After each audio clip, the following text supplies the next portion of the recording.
Aristóteles foi um dos três grandes filósofos da Grécia Antiga, sendo esses, Sócrates, Platão e Aristóteles. Foi fundamental no que diz respeito ao chamado período sistemático da filosofia antiga, sendo pioneiro na classificação e sistematização do conhecimento já existente até então.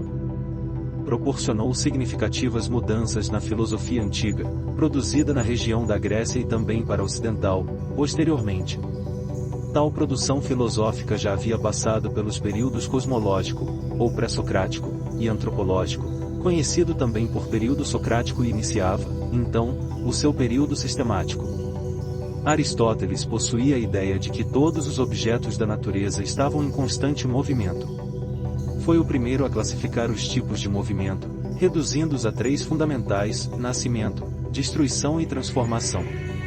Antes de Aristóteles, os estudos de filosofia compreendiam uma mistura de astronomia, física, matemática, cosmologia, política, ética, estética, retórica, entre outras áreas do conhecimento.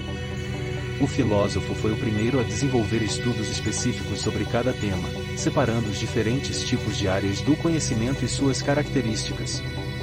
Aristóteles, sendo suficientemente crítico para ir além do mestre, foi o primeiro filósofo a fundamentar a importância do conhecimento prático advindo da observação e da atenção aos sentidos do corpo, para o entendimento da verdade do mundo. Aristóteles deixou em seu legado intelectual o conhecimento empírico, que mais tarde ressoaria na filosofia escolástica e na filosofia moderna, além das ciências modernas que surgiram a partir do século XIV, influenciando pensadores medievais da escolástica, principalmente Alberto Magno e Tomás de Aquino. Enquanto Platão acreditava na separação do mundo quanto mundo das ideias e mundo sensível, sendo o mundo das ideias puro, eterno e imutável, ou seja, de onde se pudesse de fato se obter conhecimento, e o mundo sensível, dos sentidos do corpo, ou o mundo em que vivemos, seria imperfeito e enganador, Aristóteles defendia que poderíamos captar o conhecimento no próprio mundo que vivemos. Aristóteles passou por um afastamento intelectual das ideias de Platão. A teoria de Aristóteles, de forma geral, é uma refutação ao seu mestre. Segundo o filósofo, o conhecimento da verdade deveria passar, necessariamente, por dois campos do saber, o intelecto puro e os sentidos do corpo. A nossa capacidade sensorial, que é possibilitada pelos órgãos dos sentidos, visão, audição, tato, olfato e paladar, é a responsável pelo aprendizado mais básico de nosso intelecto. Aqueles dados sensoriais que obtemos por meio dos sentidos, somente depois de coletados, podem ser depurados pelo intelecto e relacionados aos conceitos puros. Ou seja, primeiro experienciamos e depois formamos um conceito para algo. Os filósofos empiristas da modernidade, que foram influenciados por ele, retomaram a ideia de que o conhecimento também é obtido por meio da prática, operando uma radical e mais completa elaboração da tese do conhecimento como fruto dos sentidos corpóreos e das experiências práticas. Aristóteles foi um defensor do sistema político democrático pelo qual Atenas já havia passado, tendo escrito um livro sobre isso, no qual reafirmou e defendeu a democracia como a forma mais justa de se governar, ao contrário de Platão, que era um crítico do sistema político democrático ateniense.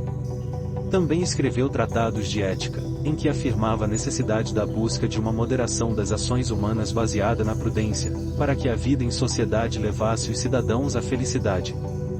Segundo o pensamento aristotélico, a felicidade é uma finalidade maior e comum a todos os seres racionais, sendo o único objetivo do homem. E se para ser feliz, é preciso fazer o bem a outrem, então o homem é um ser social e, mais precisamente, um ser político. Com efeito, cabe ao Estado garantir o bem-estar e a felicidade dos seus governados. A denominação para essa felicidade que Aristóteles fala, ou melhor dizendo, a filosofia da felicidade, ou doutrina da felicidade, é a eudaimonia, ou eudaimonismo. Nessa concepção teleológica, que busca apontar finalidades para as ações práticas, todas as ações humanas ocorrem visando alcançar algum estágio de felicidade. Eudaimonia é uma palavra de origem grega formada a partir dos vocábulos eu, o bem ou aquilo que é bom, e daimon, Deus, ou gênio, intermediário entre os homens e as divindades superiores. Na cultura grega, o daimon seria a entidade capaz de guiar o caminho das pessoas. Traduções equivocadas relacionam daimon a demônio, mas esse sentido não se sustenta. O daimon era a entidade que traria a luz e a sabedoria divina à humanidade, por ser a ponte entre os deuses e os seres humanos. Em seu livro Ética Nicomaco, Aristóteles apresenta as suas teorias morais, defendendo o que ele chamou de ética eudêmia. O termo eudêmia deriva do mesmo radical da palavra daimon, no sentido de uma espécie de voz que guia o nosso pensamento e nossas ações. A ética, de acordo com Aristóteles, deveria ser guiada, como já citado, pela prudência e pela moderação. Segundo Aristóteles, tudo tende ao bem, pois o bem é o fim de todas as coisas. Acrescenta que há duas formas de alcançar o bem.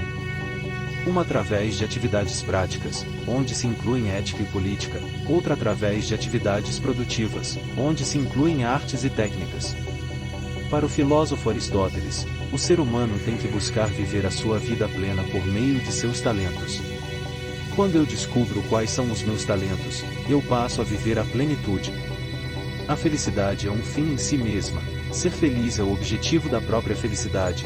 Os seres humanos buscam a boa vida, justiça e felicidade. A eudaimonia aristotélica está baseada na excelência da ação humana, que possibilita a virtude por meio do que Aristóteles chamou de mediania ou justa medida da ação, entre dois extremos morais que eram considerados viciosos, portanto ruins, o que resultaria na virtude. O que conversa com sua ideia de ética. Uma ação virtuosa é a que se esquiva dos vícios, por falta de algo ou excesso de algo, e promove a ação prudente, capaz de levar à felicidade. Lembrando bastante o que seria a ideia epicurista. Por exemplo, a coragem seria a virtude por justa medida, compreendida entre o vício da temeridade, excesso de coragem e covardia, falta de coragem.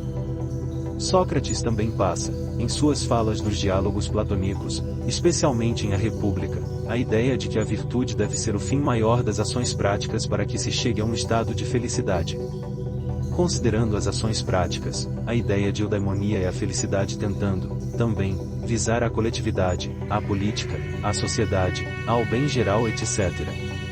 Para Aristóteles, a ditadura é a pior forma de governo, é um regime que subordina os interesses de todos às ambições de um só. A forma de governo mais desejável é a que permite a cada homem exercitar sua melhor habilidade e viver o mais agradavelmente seus dias. Devido o trabalho ser reservado para classes mais abaixo na hierarquia grega e o conhecimento ser o grande objetivo dessa sociedade, podemos chamar o eudaimonismo aristotélico de intelectualista, pois coloca como finalidade da vida humana a busca pela contemplação do conhecimento. Para Aristóteles, os seres humanos são animais políticos, zoon politikon, como definiu. Afirmava que a polis, ou cidade, era anterior ao indivíduo e este só podia realizar-se através da vida em sociedade, através da atividade política. Escreveu um longo tratado chamado A Política, onde analisou os regimes políticos e as formas do Estado, e para ele eram legítimas a monarquia, a aristocracia e a democracia. Em sua juventude, teve uma sólida formação em ciências, o que influenciou bastante a sua produção filosófica. Era um polímata, estudando metafísica, política, ética, retórica, estética, geometria, física, botânica, zoologia, astronomia, medicina, psicologia, drama, poesia, retórica, matemática e principalmente lógica e ciências naturais, área pela qual possuía maior apreço e por isso foi onde mais se pautou, tendo escrito tratados sobre biologia e física. Aristóteles elaborou um sistema filosófico que abordou praticamente todos os assuntos existentes. O cara era ou não era brabo? Aristóteles nasceu em Estagira, na Macedônia, colônia grega, no ano de 384 a.C., filho de Nicomaco, médico do rei Amintas III, recebendo, assim, sólida formação em ciências naturais. O rei Amintas III é o avô de Alexandre, o Grande. Muito pouco se sabe sobre a sua juventude, com exceção do fato de com 17 anos ter ido viver em Atenas, o que possibilitou que conhecesse o pensador que se tornaria seu mestre, Platão. Assim foi estudar na academia e centro de estudos e discussões sobre filosofia e política fundado por Platão nos arredores de Atenas. Por conta do local de seu nascimento, o filósofo é chamado comumente de o Estagerita. De origem aristocrática, causou admiração pelo seu comportamento requintado e pela sua prodigiosa inteligência, logo se tornou o discípulo predileto do mestre. Aristóteles se tornou um pensador tão destacado que Platão, seu mestre, observou certa vez: minha academia se compõe de duas partes, o corpo dos alunos e o cérebro de Aristóteles. O cara era ou não era bom? Após anos de estudos na academia, Aristóteles passou a lecionar na instituição, aprofundando-se em seus estudos sobre temas da filosofia platônica, de forte inspiração socrática, que iam de conhecimentos de ética e política até questões como o conhecimento da verdade e a formação das ideias. Estudou sobre o ser e sobre a essência das coisas, sobre a dialética, sobre a política e sobre as ideias socráticas. Também aprofundou seus estudos em ciências da natureza, campo do conhecimento, como dito anteriormente, pelo qual o pensador tinha certa predileção. Em 347 a.C., Platão morreu. Aristóteles fazia 20 anos de academia, inicialmente como discípulo, depois como professor. O brilhante e famoso aluno se considerava o substituto natural do seu mestre na direção da academia, mas foi rejeitado por ser considerado estrangeiro, não era grego puro sangue, e foi substituído por um ateniense nato. Decepcionado com essa situação a qual foi submetido, deixou Atenas e foi para Darneus, na Ásia Menor, pertencente à Grécia, onde se tornou conselheiro de estado de seu antigo colega, o filósofo político Hermias. Casou com Pítria, filha adotiva de Hermias, porém porventura entrou em choque com a sede de riqueza de seu colega, em contraste com seus ideais de justiça. Posteriormente, os persas invadiram o país e crucificaram seu governante, matando-o. Novamente Aristóteles ficou sem pátria. O que não durou muito, pois logo em 343 a.C., foi convidado pelo rei Filipe II da Macedônia para ser o mestre de seu filho, o herdeiro do trono. O rei queria que seu sucessor fosse um requintado filósofo. Assim, como preceptor na corte da Macedônia durante 4 anos, teve a oportunidade de prosseguir suas pesquisas e desenvolver muitas das suas teorias. Em 335 a.C., Aristóteles seguiu de volta para Atenas e decidiu fundar sua própria escola, em um local próximo à cidade, chamando-a Liceu, um centro de estudos de filosofia e esportes para os jovens atenienses. Este nome foi devido à escola estar instalada no ginásio do templo dedicado ao deus Apolo, Lício. Além de cursos técnicos para os discípulos, ministrava aulas públicas para o povo em geral. Havia muitas semelhanças entre o Liceu de Aristóteles e a Academia de Platão. Em relação às suas obras, temos, hoje, conhecimento de 22 textos deixados pelo filósofo. Aristóteles escreveu um tratado de 10 livros chamado Estudos de Filosofia Primeira, que se tratavam sobre o ser em geral, ou seja, seria uma espécie de ciência geral, mãe de todas as ciências. Aristóteles afirmava que a filosofia primeira se ocupava da investigação do ser enquanto ser. Aristóteles escreveu ainda outro livro, chamado Física. Haviam vários conceitos soltos em outras obras de Aristóteles, inclusive no livro de Física, que posteriormente, após a morte de Aristóteles e Roma conquistar a Grécia, um homem chamado Andrônico de Rhodes, que foi responsável por organizar os manuscritos de Aristóteles por nome e divisão, juntou os conceitos soltos de Aristóteles em um só livro. Ele batizou esse livro como da Metafísica, com a junção da palavra meta, que significa para além ou depois de, com o nome Física, que é exatamente o nome do livro que Aristóteles escreveu. Ou seja, o nome Metafísica surgiu quando Andrônico de Rhodes batizou esse novo livro como o livro depois do livro da Física, pois não se tinha nome para ele. Aristóteles é uma das principais referências em estudos de metafísica e, certamente, a principal referência sobre o assunto na antiguidade. Muito do que ele escreveu sobre a metafísica veio dos estudos platônicos, tendo aprimorado esses estudos sobre o assunto e, em certa medida, afastando-se de certa forma das ideias de seu mestre, há uma imensa carga de conceitos e ideias que Aristóteles acrescentou ou esclareceu de maneira mais profunda. A filosofia de Aristóteles abrange a natureza de Deus, metafísica, do homem, ética, e do Estado, política. Para Aristóteles, Deus não é o Criador, mas o motor do universo, ou ainda o motor imóvel do mundo. Deus não pode ser resultado de alguma ação, não pode ser escravo de amo algum. Ele é a fonte de todas as ações, o amo de todos os amós. Deus é o investigador de todo o pensamento, primeiro e último motor do mundo. Aristóteles ainda trata dos seguintes princípios. Identidade. Uma proposição é sempre ela mesma. Não contradição. Uma proposição somente pode ser falsa ou verdadeira e não ambas. Terceiro excluído. Não existe terceira hipótese para uma proposição apenas falsa e verdadeira.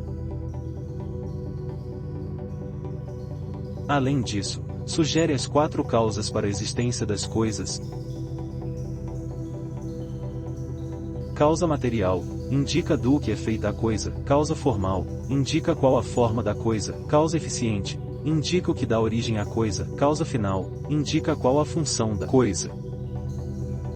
Aristóteles também se dedicou a estudos da lógica e fundamentou as primeiras noções da lógica clássica, baseada na argumentação e na retórica, que renderam bons resultados para a argumentação, para a linguagem e para a escrita filosófica até a contemporaneidade, quando filósofos da linguagem desenvolveram novos modos de se entender e estudar a lógica.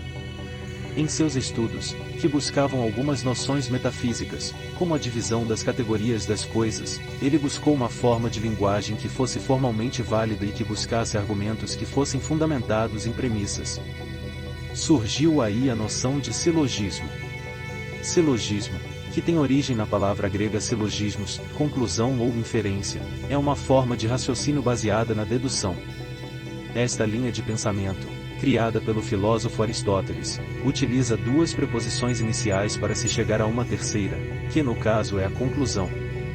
Um silogismo possui 3 termos, maior, menor e médio, e devem ter o mesmo sentido em todo o raciocínio. Todo leão é um mamífero. Algumas pessoas são de leão. Logo, algumas pessoas são mamíferos. Há 3 tipos, íntima e silogismo incompleto, quando existe uma premissa subentendida.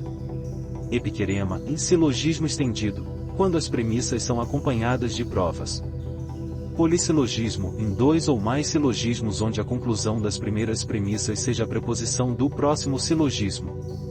A sabedoria de Aristóteles chegou até nós através de alguns escritos, mas que representam em si mesmo uma enciclopédia inteira, pois contém praticamente o começo de todas as nossas modernas artes e ciências.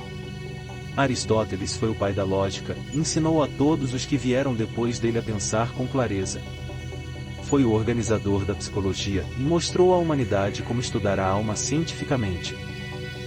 Foi o fundador da biologia, e ensinou ao mundo como observar e classificar corretamente os seres vivos.